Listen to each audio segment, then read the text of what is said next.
বাচ্চাকে প্রতি মাসে পুষ্টিবিদের কাছে নিয়ে যান, এই ধরনের কোনো কথা আসলে আমি বলবো না। তবে আজকে একটু কথা বলতে চাই কেন আসলে বাচ্চাকে পুষ্টিবিদ দেখানো উচিত। একজন বাচ্চা তার শারীরিক গঠন অনুযায়ী তার খাদ্য তালিকাটা কেমন হওয়া উচিত এটা অবশ্যই একজন হেলথ প্রফেশনালস ভালো বুঝবেন। আপনারা যারা বাবা-মা হয়ে গেছেন বা আগের বাচ্চার ক্ষেত্রেও আপনাদের এক্সপেরিয়েন্স আছে বা দাদা-দাদি, নানা-নানি তাদেরও অনেক বেশি এক্সপেরিয়েন্স ইস ট্রু। বাট বর্তমান সময়ে অনেকগুলো চ্যালেঞ্জিং বিষয় আছে, অনেকগুলো গ্রোয়িং নেগেটিভ দিক আছে যেগুলো নিয়েই আসলে আমাদের কাজ করতে হচ্ছে এবং যেগুলো নিয়ে সিভিয়ার পর্যায়ে গিয়ে আমাদের কাছে যখন আসা হয় তখন সেগুলো নিয়ে আসলে একটু চ্যালেঞ্জিং হয়ে যায়। দেখা যায় যে বাচ্চার ওজন বাড়ছে না সেটা নিয়ে শুরুতেই কাজ না করে একেবারে অনেক হয়ে গেলে তখন আমাদের কাছে নিয়ে আসছে। আবার দেখা যায় যে কোষ্ঠকাঠিন্য নিয়ে বাচ্চাটা ভুগতে একেবারে সিভিয়ার পর্যায়ে চলে গেছে তখন আমাদের কাছে আসছে। কোনো একটা নির্দিষ্ট রোগ বারবার তার হচ্ছে, সেখানে মেডিসিন দিয়ে সেটাকে থামিয়ে রাখা হচ্ছে কিন্তু খাবারের দিকটা সলিউশন করা হচ্ছে না।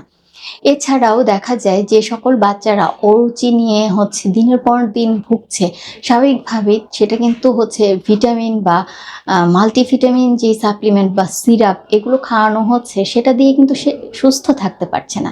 কখনোই কিন্তু খাবারের বিকল্প কখনোই সাপ্লিমেন্ট হতে পারে না এবং সেগুলো যেহেতু কেমিক্যাল রিলেটেড প্রোডাক্ট, সো সেগুলোও কিন্তু সাইড ইফেক্ট আছে। তাই বলবো বাচ্চাদের নেগেটিভ যে কোনো কিছু হলে, ঘন ঘন রোগ হলে, অর্থাৎ রোগ প্রতিরোধ ক্ষমতা কম থাকলে, ওজন উচ্চতা ঠিকভাবে যদি বিকশিত না হতে থাকে, বাচ্চার ঘুম ঠিক না থাকলে, তার কোষ্ঠকাঠিন্য বা ডায়রিয়া যদি ঘন ঘন হতে থাকে, অর্থাৎ গার্ড ডিস্টারবেন্স যদি তার থাকে, স্লিপ ডিস্টারবেন্স অর্থাৎ ঘুমের যদি সমস্যা থাকে, তখনও দেখা যায় যে পুষ্টিবিদের শরণাপন্ন হতে হবে। এবং আমি আপনাদেরকে বলবো অনেকেই দেখা যায় যে বিভিন্ন ধরনের সেরেলাক বাসায় তৈরি করেন এবং সাপ্লিমেন্ট ফার্মেসির লোকের কাছ থেকে শুনে নিয়েই দিয়ে ফেলেন। এই কাজটা দয়া করে করবেন না।